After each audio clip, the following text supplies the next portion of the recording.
सती और भगवान शिव।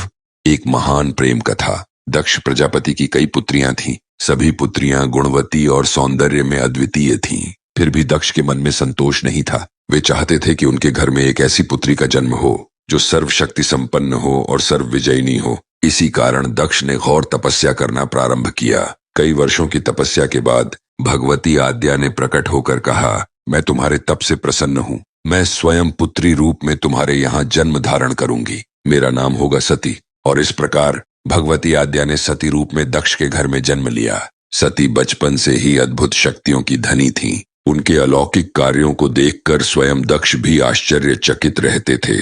जब सती विवाह योग्य हुई तो दक्ष को उनके लिए योग्य वर की चिंता सताने लगी। ब्रह्मा जी ने उन्हें बताया कि सती आदि शक्ति का अवतार है और उनका विवाह केवल भगवान शिव से ही होना चाहिए। दक्ष ने ब्रह्मा जी के परामर्श पर सती का विवाह भगवान शिव के साथ कर दिया। सती कैलाश में भगवान शिव के साथ रहने लगी, लेकिन एक ऐसी घटना घटी जिसने दक्ष के मन में भगवान शिव के प्रति द्वेष और विरोध पैदा कर दिया। देवलोक में एक दिन ब्रह्मा ने धर्म के निरूपण के लिए एक सभा का आयोजन किया। जब दक्ष सभा में पहुंचे तो सभी देवता उठकर खड़े हो गए, परंतु भगवान शिव नहीं उठे। इस अपमान से दक्ष के हृदय में शिव के प्रति घृणा भर गई। कुछ समय बाद सती ने अपने पिता के घर में हो रहे यज्ञ के बारे में जानकर वहां जाने की इच्छा जताई। भगवान शिव ने उन्हें समझाया कि बिना बुलाए वहां जाना उचित नहीं होगा, लेकिन सती के हठ के कारण वे मान गए।